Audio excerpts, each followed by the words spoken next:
Before Eve became a name, she was a consciousness awakening into life. Before she became the mother of humanity, she was the first human mind encountering the vastness of thought, sensation, and desire for the first time. The story of Eve is often told in shorthand: the companion, the tempted, the first to transgress, but these descriptions flatten a being whose interior landscape was rich, profound, and terrifyingly alive. To understand Eve psychologically is to witness the birth of human awareness, curiosity, empathy, and moral complexity through the lens of a mind that had never known limitation and was suddenly confronted with choice. Eve's first memories were not of herself, but of the world.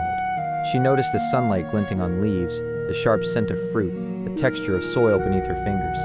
She felt the wind ripple across her skin and the hum of living things around her. These sensations were not just physical, they were invitations to consciousness. Each sound, each movement, each rhythm whispered of life. And in that whisper she began to form questions. Not words yet, but a quiet, internal curiosity that stirred beneath the surface of her mind. She did not yet understand separation or danger, yet she sensed an inner pull toward discovery, a quiet insistence that there was more to know than what lay before her. When she met Adam, everything within her shifted. Suddenly, she understood companionship in a way that transformed her inner world. Adam was not just another being, he was a mirror, a reflection of her own developing consciousness. Through him she felt recognition, someone to share thought with, someone to reflect and receive reflection, someone who would answer the silent questions that her mind had begun to form. Her psychology, which had only ever known observation and sensation, suddenly entered the realm of relational complexity. Love, empathy, curiosity, and fear all converged in the simple act of presence. Eve's mind was alive in ways that were both exhilarating and terrifying. She was the first to feel awareness of self in relation to another human being. Before Adam, she experienced solitude. With him, she experienced connection. And with connection comes responsibility, for when the mind touches another mind, it learns not just its own desires, but the weight of another's. The psychology of Eve is the psychology of relational consciousness, of being aware that one's choices ripple beyond the boundaries of self. Her curiosity, deep and insistent, was her defining trait. She noticed patterns in the world before Adam did, subtle shifts in light, changes in the behavior of animals, the allure of the unknown. This curiosity was not reckless, it was vital, but it was also dangerous. Awareness brings both opportunity and peril. The more she saw, the more she began to sense that there was something beyond the immediate, something that required a decision. Her mind was drawn to possibilities, to questions of what could be, rather than what simply was. Then came the moment that would define her life and the lives of countless generations: the serpent. Psychology tells us that human curiosity is intertwined with the perception of limitation. Eve did not encounter the serpent merely as a deceiver. She encountered it as a provocateur of cognition, a being that spoke to the very engine of her mind. It framed the fruit as knowledge, and knowledge was exactly what her mind craved: to understand herself, to understand the world, to transcend the simplicity of immediate perception. This was the desire at the core of her psyche. And yet, within her, there was also the quiet echo of caution, a nascent awareness of obedience and consequence. The tension within her was visceral: curiosity, desire, love for Adam, reverence for God, the instinct to question, the instinct to obey. Her choice was not impulsive. It was a confluence of instincts, emotions, and thoughts. She saw the fruit, considered the serpent's words, felt the pull of knowledge and also the weight of relational consequences. Psychology teaches that decision-making under uncertainty is a balancing act of risk, reward, identity, and attachment. Eve's choice was the first human decision made under the full awareness of self, the full awareness of moral consequence. She reached for the fruit with trembling hands, not as a simple act of rebellion, but as an act of seeking completion, understanding, and truth. When she tasted, the immediate sensation was overwhelming. Her body experienced new awareness: pleasure, fear, exhilaration. Her mind expanded, not in omniscience, but in the sudden, terrible clarity of knowing imperfection and consequence.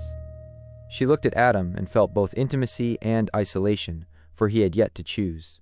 In that moment, she understood herself in a way that was no longer simple, no longer innocent. Shame emerged, not as an abstract concept, but as a visceral sensation. Her mind recoiled, and she hid, not from God, but from herself. For the first time, Eve experienced the acute self-consciousness that defines human psychology, the awareness of failure in relation to others and in relation to moral law. When Adam joined her, her mind met his in both connection and dissonance. She loved him, yet she feared that he might blame her, that he might withdraw, that the bond between them might fracture. Blame is a psychological mechanism born of fear, but so is compassion. Eve understood both simultaneously. She bore the guilt of choice, but also the weight of intimacy. Her mind, for the first time, experienced the complexity of relational morality. Love entangled with responsibility, freedom entangled with consequence, connection entangled with fallibility. The expulsion from Eden was trauma in its purest psychological form. Trauma is not merely physical. It is the shattering of internal expectation, the recognition that the world does not align with desire. For Eve, Eden had been both home and reflection. Leaving it was leaving safety, perfection, and identity as she had known them. Her mind now navigated uncertainty, scarcity, labor, and the fragility of survival. She experienced fear and grief in ways she had never imagined. Every step into the outside world carried both hope and dread. She had created a reality she could not return from, and the psychological weight was immense. Motherhood intensified this complexity. Each child she bore was a miracle and a reminder of imperfection. The pain of childbirth was compounded by the awareness of mortality and the shadow of the first disobedience. Her children embodied both hope and fear, hope for redemption, fear of repeating error. As Cain and Abel grew, Eve's mind oscillated between joy and anxiety. She nurtured them, taught them, and simultaneously lived with the awareness that sin had entered their nature, and that no lesson or protection could fully shield them. Each sibling conflict, each tear, each shadow of violence reflected back on her as both personal failure and the weight of legacy. Eve's psychology developed into a delicate balance of resilience, grief, empathy, and reflection. She became introspective, understanding the fragility of human decision, the inexorable pull of desire, the need for forgiveness, and the necessity of compassion, both for herself and others. She learned to navigate guilt without being consumed by it, to love despite fear, to guide despite imperfection. Her mind expanded to hold the enormity of human emotion: sorrow, longing, hope, fear, joy, despair, wonder. These were not abstract concepts. They were lived realities, embedded in the cells of her body and the folds of her consciousness. In her old age, Eve became a repository of wisdom, not derived from perfection, but from experience. She understood the cyclical nature of human weakness and the persistent hope of human growth. Her psychology was rich with empathy, tempered by the recognition of human frailty. She could anticipate the consequences of desire, yet she also understood the necessity of curiosity. She could feel the weight of shame, yet she also carried the resilience of self-acceptance. She understood the duality of human nature, the capacity for love and destruction, creation and error, obedience and defiance, reflection and instinct. Eve's psychology teaches a profound truth about human consciousness, that knowledge, curiosity, and relational connection are inseparable from emotional complexity and moral responsibility. That choice is both liberation and burden. That love is both joy and vulnerability. That growth comes through failure, grief, and reflection. That human beings carry within them the capacity to endure, to learn, and to transform, even when faced with the consequences of the earliest errors. She bore the story of Eden within her mind, not as nostalgia, but as a living map of what it means to be human: aware, emotional, curious, responsible, loving, fallible, resilient. Her psyche was a landscape of contrasts, each valley of grief paired with a peak of understanding, each shadow of fear balanced by a ray of hope. She lived in the tension between what was lost and what could be nurtured, between regret and determination, between sorrow and care. She became a guide, a mother, a teacher, a witness to the unfolding human story, carrying in her mind and heart the lessons of consciousness, morality, and relational complexity that continue to shape humanity. Eve was not simply a figure in a story. She was a mind fully alive, fully human, fully aware. Her psychology was the psychology of the first woman experiencing choice, consequence, love, grief, curiosity, guilt, hope, and resilience. It was the psychology that continues to echo in every human heart that loves, questions, fears, and strives. The world remembers her for her actions, but the mind of Eve is a testament to what it means to awaken fully to life, to consciousness, to emotion, and to responsibility. To understand Eve is to understand the weight and beauty of being human. To understand her mind is to understand the first human heart fully alive, aware, and ever-reaching toward understanding love and reconciliation. The psychology of Eve, like Adam, reveals the human experience in its purest form. The tension between curiosity and consequence, desire and restraint, love and fear, knowledge and innocence, fallibility and resilience. Her inner life reminds us that the human mind is not simple, morality is not abstract, and growth is inseparable from error.